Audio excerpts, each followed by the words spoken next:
And thanks for staying with us here on the Joy News channel. You just heard an address by the national chairperson of the opposition National Democratic Congress, raising a number of concerns about the democratic process leading to the 2024 elections, and also pledging that the NDC is working to return to the Inter-Party Advisory Committee. They are also concerned about a number of processes which we'll be dissecting later in our subsequent bulletins. But as we also do note, we're marking the Constitution Day, and as part of activities, the One Ghana movement is currently holding a roundtable discussion on the 1992 Constitution. The keynote speaker in your shots there, Dr. Afari-Gyan, Ghana's former Electoral Commission chairperson, who is about to deliver a lecture. It's time to listen in. I went to Addis Ababa first before Achimota. Yeah. And that is very important. That is very important. I'd like to correct that. And my little town, Anyimum, yes, near Jine. You've heard of Jine. Jine is very far away from Techiman. And yet, you hear that little town next to Techiman. When they sing, they say our capital is Jine. Yeah, it is not geographically correct. Anyway, I feel very honored to have been asked to share my reflections on aspects of our Constitution. When I got the invitation, I asked myself, why me? Why does anybody think that my reflections will be interesting or useful? So that was my initial reaction. Then I thought a bit about it, and I decided that I'll take it as an invitation to contribute to a democratic dialogue. And a democratic dialogue is reason-based. I want us to note that. And because it's reason-based, persons who have contrary views can agree to disagree on reasonable grounds and in mutual respect. In that context, you could say that practically anybody's reflections might be interesting or useful, provided they are reason-based, because they could then stimulate an interesting or a useful discussion.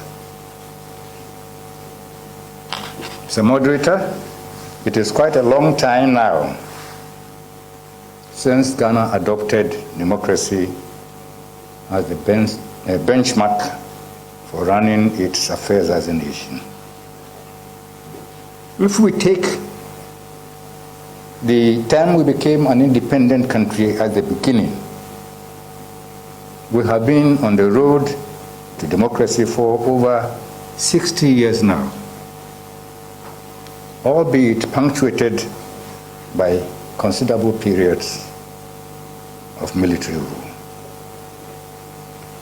I think that our own history and the histories of other countries clearly show that the path to democracy is not one of linear progression. So it is useful to view democracy in practice as a work in progress that calls for continual appraisal to see whether we are on the right path.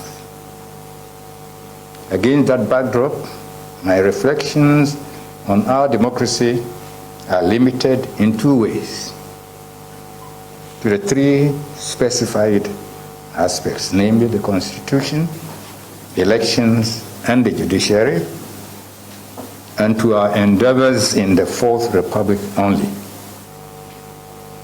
I'll give the reflections in the specified order, beginning with the Constitution. Our current Constitution is the fourth since independence. It has lasted for 3 decades, nearly half of the entire life of our country as an independent nation, and in fact, longer than the 3 previous constitutions put together last year. On that basic fact alone, some people say that we have not done badly. In fact, we have done reasonably well by the Fourth Republican Constitution. The fact that it has lasted so long. And they point in particular to the fact that we have succeeded to elect a government peacefully through the ballot box each of the specified periods during the 30 years. But I think that notwithstanding, there are clear signs of deconsolidation of our democracy.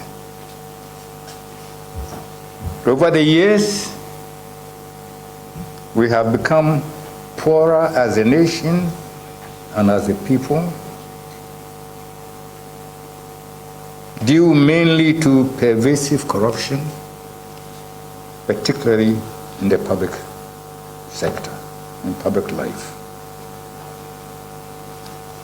Unfortunately, some of our key institutions are becoming institutions of dubious integrity. Increasingly, candidates who lose elections are alleging manipulation and refusing to accept the results. By and large, we have not been able to diffuse the principles of democratic behavior widely into our society. And there is a general lack of predictability in social life, which is a disincentive to proper behavior. Some people will say that these are perceived and not real ailments of our democracy. But that doesn't change the picture at all. Because for purposes of trust and confidence in public institutions and public office holders, perception is as important as reality. In any case, in all probability, some of these factors have contributed to the many calls to amend our Constitution. I think 3 things relating to amending the Constitution are worthy of note. First, the amendment process is likely to be a long one because it will require, as a first step, a referendum done on its own or attached to a general election. Secondly, because practically everything that goes awry in our country is somehow often blamed on the Constitution, it will be difficult to amend the Constitution to the satisfaction of the general public. But we must be careful not to unnecessarily tinker with the Constitution. Thirdly, the extent to which amending the Constitution will cure the ailments of our democracy is a moot issue. Although the example of Singapore shows that it is possible to use law to change people's attitudes and behavior. The moderator, in spite of the foregoing caveats, In principle, the calls to amend the Constitution are in order. Because a Constitution is not like a Bible, whose precepts are held to be unchangeable. If it were so, a Constitution would not contain procedures for making changes to it. In fact, by law, on a regular basis, some countries do an appraisal of their constitutional performance over the preceding period with a view to making recommendations for effective performance where necessary. This practice may be worth our consideration in amending our Constitution. I'm aware that individuals have made several recommendations for changes to our Constitution, and I also know that a body of officially sponsored recommendations for that purpose exists. But I must say that my reflections are without prejudice to any such recommendations. Against that backdrop, my reflections on the Constitution will consist of short statements, and I mean short statements, relating to three issues: the separation of powers between the executive and the legislature, the Council of State, and local government. The separation of powers is intended to make it possible for one branch of government to check any excesses of another branch. In my view, with about half of ministers plus some of the deputy ministers drawn from Parliament, the legislature cannot effectively check the executive. Cabinet decisions are binding on ministers and deputy ministers, and they must be defended by them, including in Parliament. I think that a system where ministers and their deputies are drawn from outside Parliament will be better suited to holding the executive in check. Indeed, the requirement to appoint so many ministers from Parliament may be an incentive for a president to increase the number of ministers in order to minimize potential trouble with Parliament. Now, the Council of State. We would all agree that the Council of State has an imposing name. But the way it has so far gone about its work has made it look like an honorific institution without power. Yet, apart from the President, the Council has power to advise every public institution in Ghana. Based on my own experience at the Electoral Commission, I can say that the Council takes briefings from public institutions and gives them advice in turn. I think it will help the public to gauge the Council's impact if periodically it issues a report indicating what advice it has given to which institution. In the Council's relation with the President, there is one thing in particular that I think requires clarification. The President appoints some people in consultation with the Council, and some on the advice of the Council. What is the difference? Some lawyers say there is no difference at all, and the President can do as he pleases in both instances. But others say that unlike consultation, in the case of advice, the president cannot appoint unless he is so advised. If that is indeed the case, it must be made explicit in any amendment to the Constitution so that the president cannot ignore the advice of the council. Now, local government.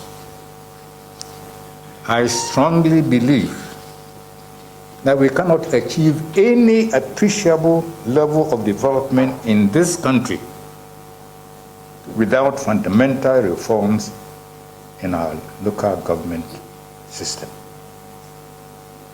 I strongly believe that. Perhaps the failure of our local government system is best dramatized by the not infrequent calls on the president and the central government to provide toilets for towns and villages. That, for me, dramatizes the failure of our local government. Clearly, what we have now is the shadow and not the substance of decentralization. But I think a number of things could be done to make decentralization real.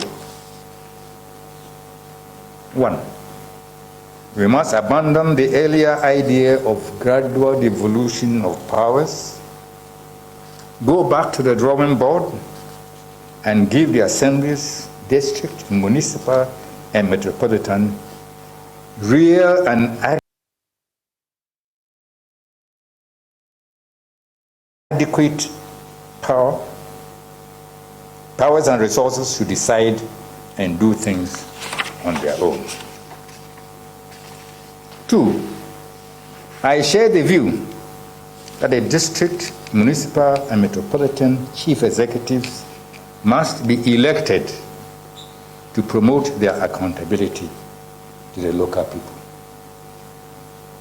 Three, I also share the view that we should stop playing the ostrich and open the election of the members of the district, municipal, and metropolitan assemblies to political party participation. However, I think that the election formula should not be the first past the post, but a form of proportional representation called mixed member proportional. I'll leave it at that. I cannot go explaining it, but I want you to keep it in mind. No first past the post for electing the district assembly members. Let us try, my recommendation, the mixed member proportional formula for electing people. I think if we use that formula, it holds the promise of bringing more political parties into the local governance system. As it is today, I think it is predominantly NDC, NPP, even though we say it's non-partisan. Everybody knows that the composition of these assemblies predominantly NDC, NPP. 4, I think it should be made an offense to delay the release of any statutory allocations of funds to the assemblies. The present system whereby maybe first, second allocations do not go. 6 months, no allocations gone. I think should be an offense to delay the release of funds. Finally, on local government, my understanding is that the elected members of the assemblies do not receive salary for their work. They do not receive pay. Nor are they given money to develop their respective electoral areas.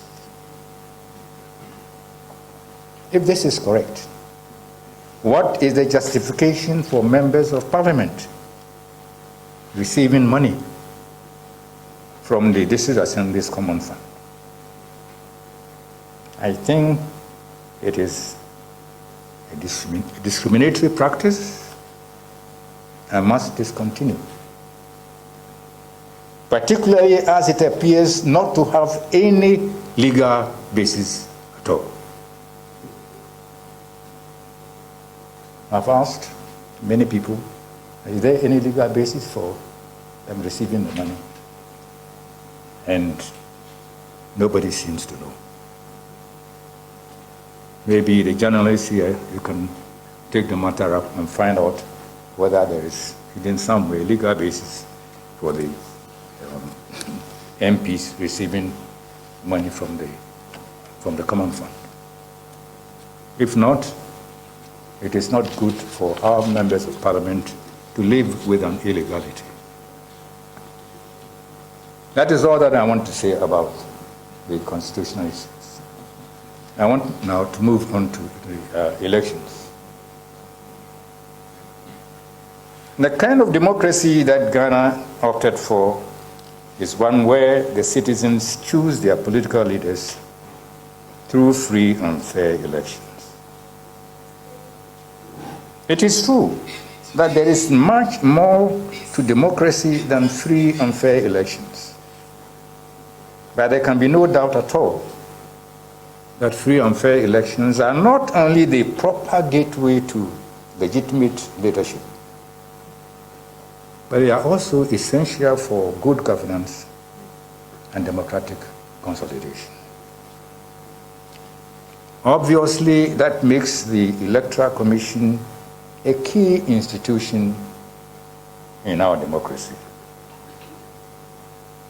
However, that is not to say that the Electoral Commission is the most important factor in a democratic election. I think that this comes out clearly in a simplified definition of a democratic election as a contest among political parties or candidates mediated by an electoral commission and decided by the votes of the electorate. Based on this definition, voters come first,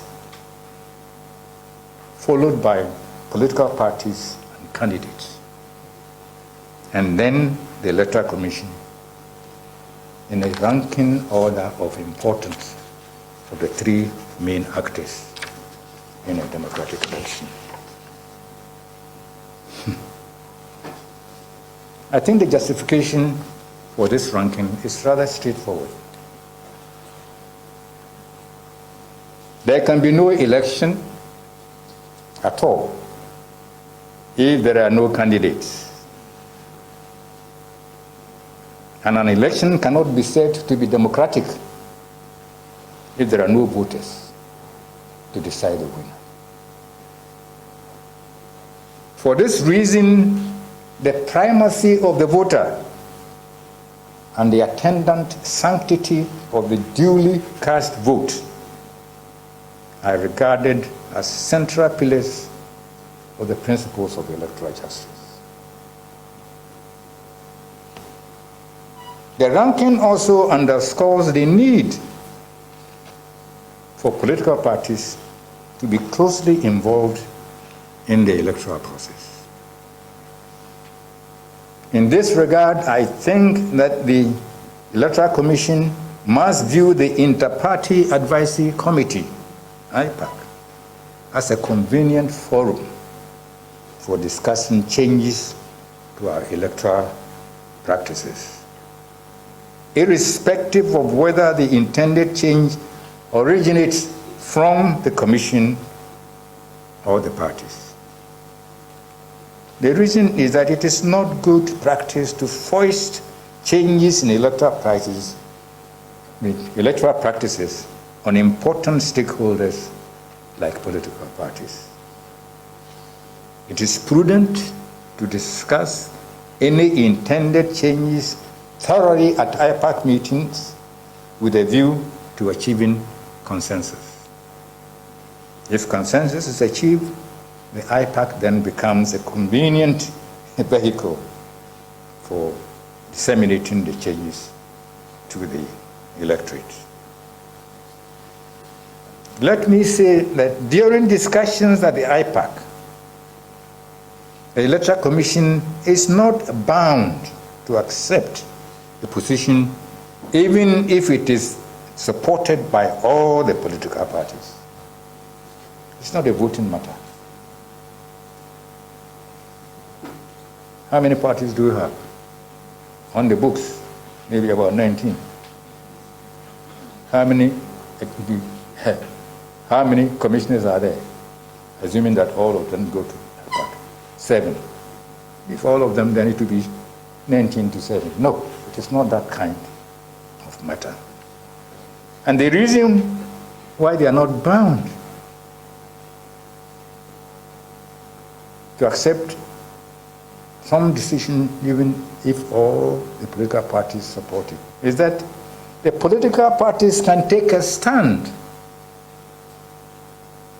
which constitutes an obstacle to the realization of the electoral rights of the people.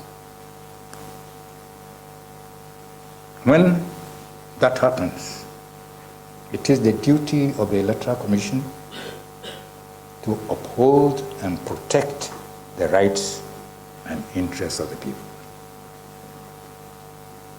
I'd like to give a very simple example. The political parties once wanted the Electoral Commission to make it mandatory for people to produce their voter ID cards on election day before they are allowed to vote. The Electoral Commission said no to this no card, no vote campaign, explaining that it is the Constitution and not the card that creates the right to vote. The card makes it easy to identify you as a registered voter. So, on election day, if your name is on the register, which is the legal requirement, but you don't have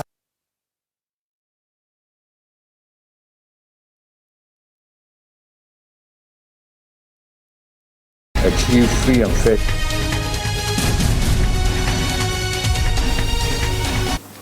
First, it must make solid preparations from voter registration through voting operations to the collation of votes and the declaration of results. In doing so, it must pay particular attention to points where the election process is vulnerable to adulteration. I'm sure that the Electoral Commission is aware that most of the election controversies in recent times have centered on the counting and collation of votes. For this reason, I consider the setting up of regional collation centers in our presidential election to be a retrogressive step, because it increases the number of points at which results can be manipulated. I understand that we borrowed the practice from Nigeria. Surprisingly, at a time when Nigeria was seeking ways to send results straight from the polling stations to one location. It is to be noted that Parliament approved the practice. The second requirement for achieving free and fair elections is a favorable external environment. In this regard, I have said many times that an electoral commission can make the best preparations possible for an election. But if the external environment is not right, the prospect for a free and fair election can be likened to washing a piece of white cloth in murky water and hoping that it will not be stained. Unfortunately, several aspects of our elections are unacceptable because of murky factors in the external environment. And I want to call attention to 4 of them. First, violence. Some people say that violence in our election did not start yesterday. No. But instead of decreasing over the years, it appears to be increasing in both numbers and intensity. If our 2 major political parties are to be believed, they no longer have militias, if they are to be believed. But what is even more worrying is the allegation of the involvement of national security personnel in election violence. I'm afraid this is very serious and foreboding for our democracy. 2, disrespect for other candidates. Instead of mutual respect for other candidates seeking the same office, the tendency has been to show open disrespect for the other candidate and try by any means, fair or foul, to portray him or her as unworthy of the office. Oftentimes, the same attitude is portrayed by the supporters of the respective candidate. In such an atmosphere, political campaigning loses its essence as an opportunity for candidates to tell voters what policies they will put in place to solve their problems and improve their conditions of life. 3, too many promises. In place of enunciating policies, our politicians spend a lot of time making and repeating promises to the electorate. One cannot be sure that even the politicians themselves believe that they can fulfill the numerous promises that they make. Anyway, they seem to forget that unfulfilled promises can be a millstone around a politician's neck. The negative effects can be devastating because even party members who were not part of the promise-making enterprise may find it difficult to extricate themselves from the effects. 4, vote buying. In days gone by, whatever vote buying or vote selling there was took place in secrecy. Not so these days. What we have now looks like an open market where candidates can freely buy votes and citizens can freely sell their votes in broad daylight, while we all look on seemingly unconcerned. But it is a shameful spectacle because vote buying and vote selling are unlawful and they undermine 2 important principles that underpin our democracy. Vote buying undermines the idea that we choose our leaders out of our free will. And vote selling undermines the idea that we hold our elected leaders accountable through elections. I believe that our democracy is kaput when election results cease to be a true representation of our verdict on the performance of our leaders, and we cannot therefore hold them accountable through elections. And that precisely is what the emerging open market in votes portends. I'm sure that there are other factors about our elections that you may consider to be unsatisfactory. But the ones I have mentioned are enough to indicate that all is not well with our democracy. In fact, there are additional signs of the deconsolidation of our democracy. That is all I want to say about elections to now. I will now turn briefly to the judiciary. We will all agree that street protests and media wars are not appropriate ways of resolving disagreements over electoral matters. Neither can achieve authoritative and binding conclusions. Besides, street actions can be costly in terms of human and property loss. With regard to the media, it has become extremely difficult to distinguish between genuine media and counterfeit media because of the preponderance of one-sided, even distorted presentation of issues in the partisan media, the indiscretions of some serial callers, especially into radio discussions, and the irresponsible use of social media for political purposes.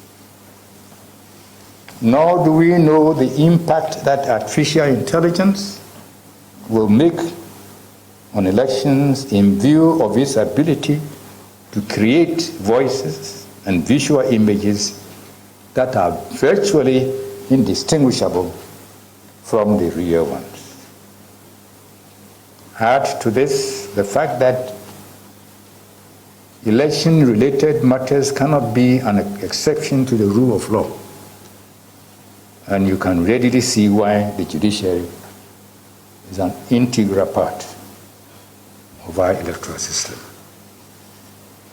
As a general rule, election cases are urgent cases that need to be decided as quickly as practicable, except where the court genuinely does not know what to do in the particular situation. An example of such a situation occurred in Washington, D.C. in America.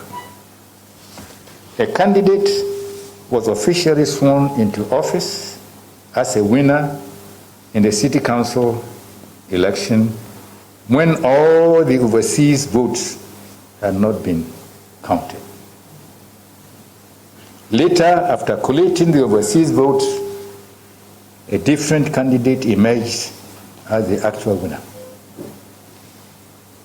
The new winner went to court, but the case was not decided during the entire lifespan of the particular council, apparently because a situation like that had never happened before, and the court did not know what to do once somebody had already been officially sworn into office. When the council's life ended, the case was dislodged on the ground that the substance of the action was vacuous.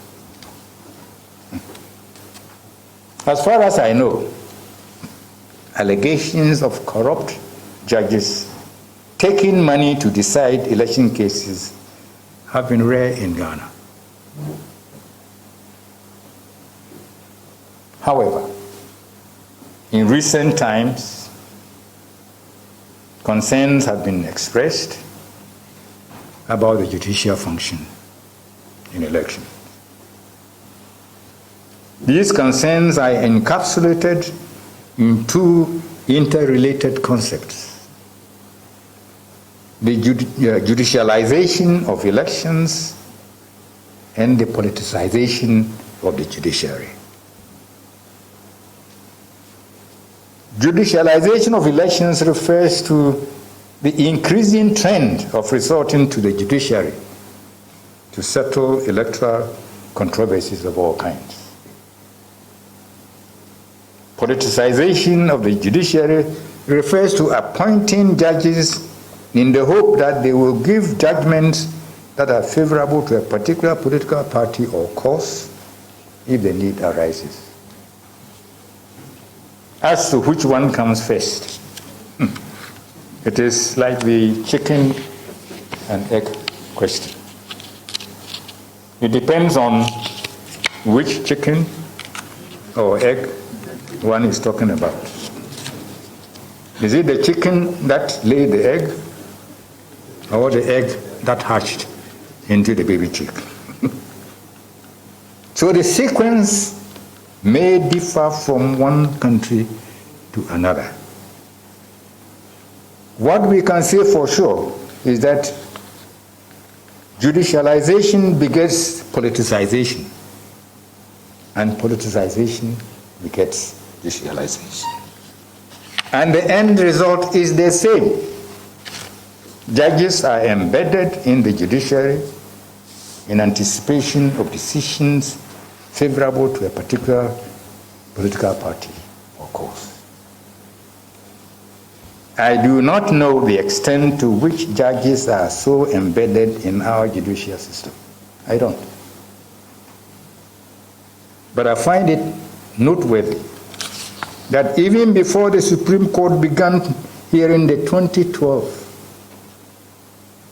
presidential election petition, some Ghanaians were predicting a 6-3 verdict of the 9 justices based on the number of panel members appointed by presidents of the 2 disputing political parties.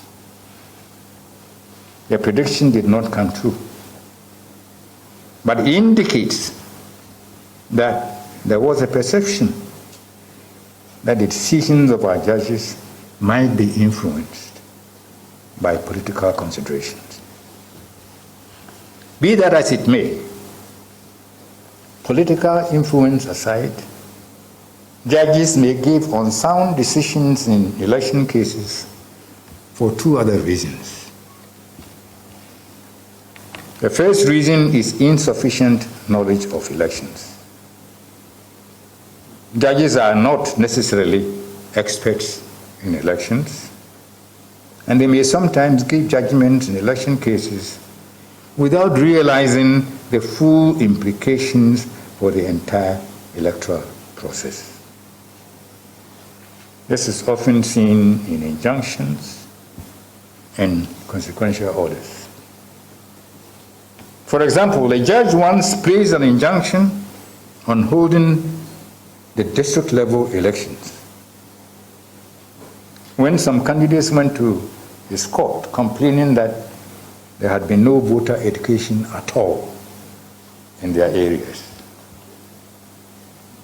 The areas comprised only 6 electoral areas out of thousands of such areas in the entire country. But the injunction unwittingly covered the whole country. So if that held, means we couldn't hold the elections. We have how many? I don't want to give you number, but there are thousands of electoral areas. And we complain about 6, and we put an injunction on the entire election, thousands of them. It's because he confessed to me later on that he didn't know. He confessed to me, Yes. He was, one day I went and sat with him, we were eating, we were having, we were having discussions with the judiciary about elections. And he was sitting next to me. I gave that example. And he said, I'm the one. He just didn't know. Similarly, a judge once ordered a recount of the votes in a disputed election result case. But also ordered that the ballot boxes could only be opened in the presence of the agents of all the 4 parties that were present at the initial count. All right? He's giving the order. Yes, you have to go back and count. Then he adds that you can only open the boxes when all the people are there. As it turned out, the 2 parties not contesting the results were simply not interested in the recount and would not be present. But the judge had said we could not open the ballot boxes until all 4 of them were there. To a number of occasions, we will notify them, we'll go, and then only 2 parties will be present. In such situations, the EC has to get the decision varied by the same court or by another court before it can act. The second reason for unsound judgment is what may be characterized as the lack of purposive interpretation of the law in full-blown election petitions. I'd like to spend a bit of time on this because this is not as self-explanatory as the previous one. To start with, let me give an example of what I consider to have been a purposive interpretation of the law when I was at the Electoral Commission. A Ghanaian citizen then living abroad once walked to the Commission's head office and said he wanted to register as a voter so that he could vote in an election due to be held in about 2 months' time. It was explained to him that voter registration officially closed more than a month back, so he would have to wait till the next registration period.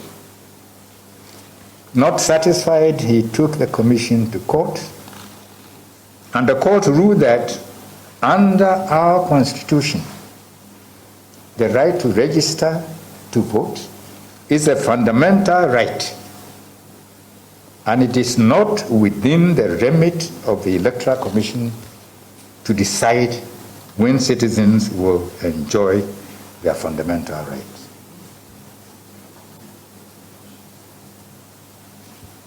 I described that decision as purposive because it was directed at achieving 2 goals, both of which were consistent with the principles of electoral justice. The first goal was to preserve a citizen's right to register at a time of his or her choice, since registration or voting is not compulsory in Ghana.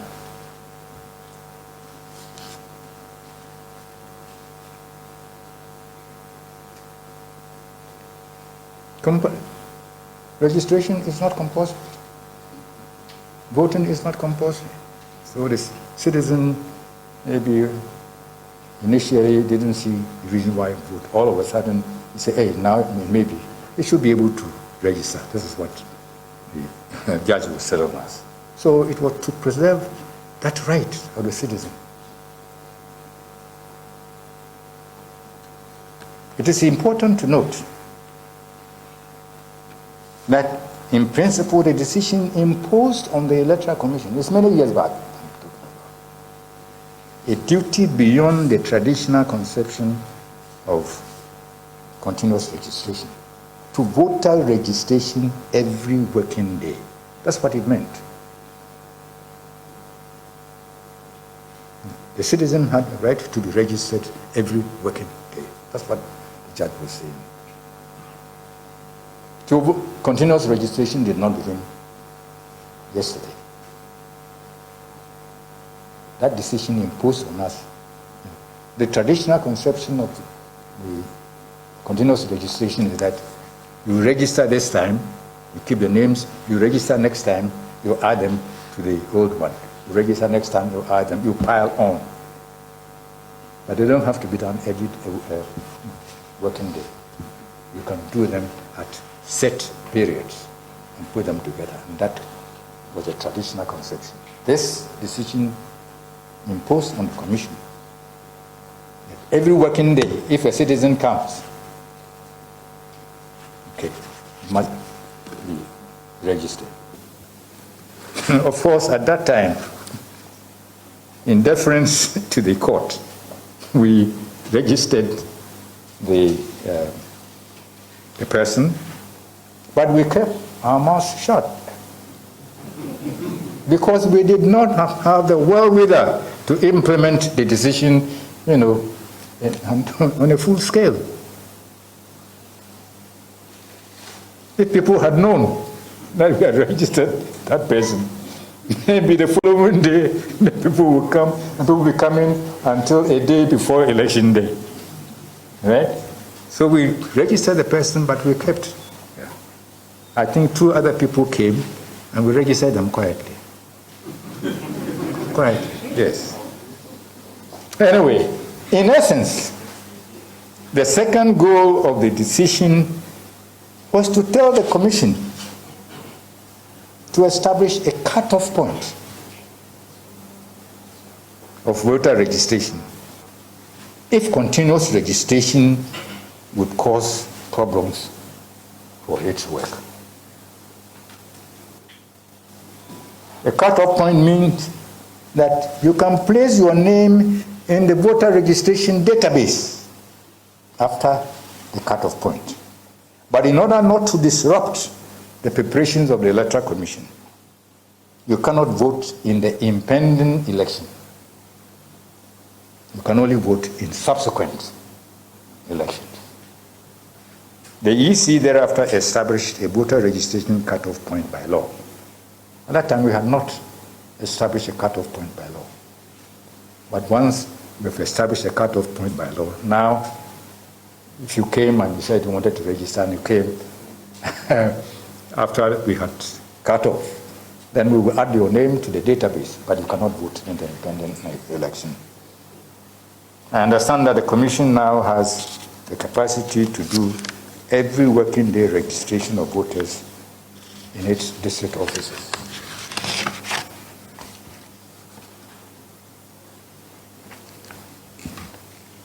By way of further elucidation, I wish to follow up the example of purposive interpretation of the law by indicating 3 things that I think should not happen. That is my interpretation. 3 things that should not happen on a purposive interpretation of law. 1, a sizable group of people should not be denied representation in Parliament for a long time, because that is plainly inconsistent with the idea of representative government.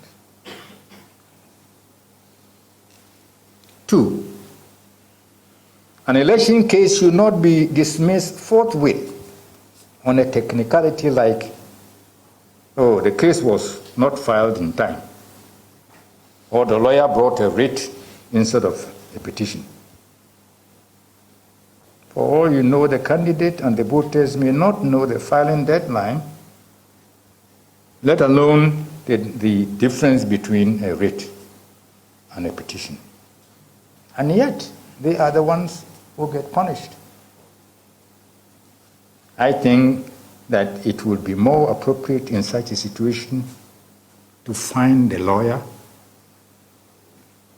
and hear the substantive case. Find the lawyer and then go ahead and hear the substantive case. 3, a judge should not cancel some duly cast votes and declare the winner of an election if there is a mathematical chance that the affected votes can make a difference in the result. The reason is that doing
by instituting a stringent regime of punishment for willful wrongdoing.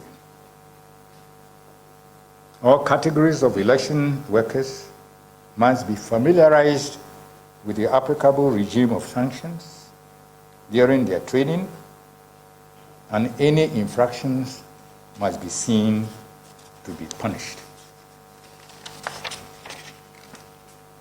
2,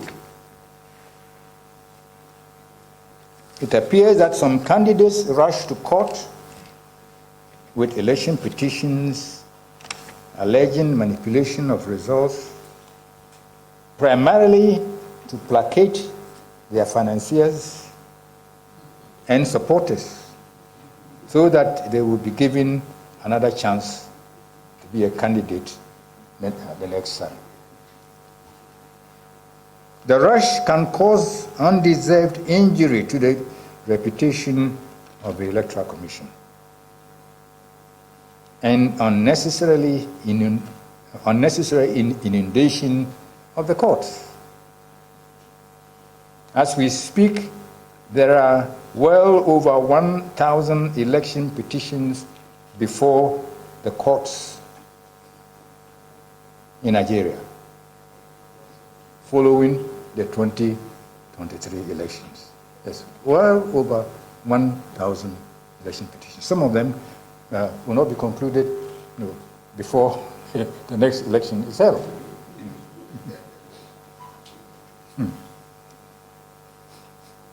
To prevent the rush to court with improbable election petitions from becoming a fashion,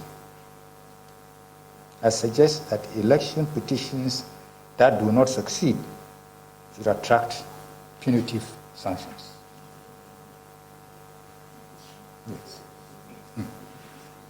Yes. Thirdly, in view of the importance of the judicial function in elections, I wish to recommend collaboration between the judiciary and the Electoral Commission to institute a program of continuing education for judges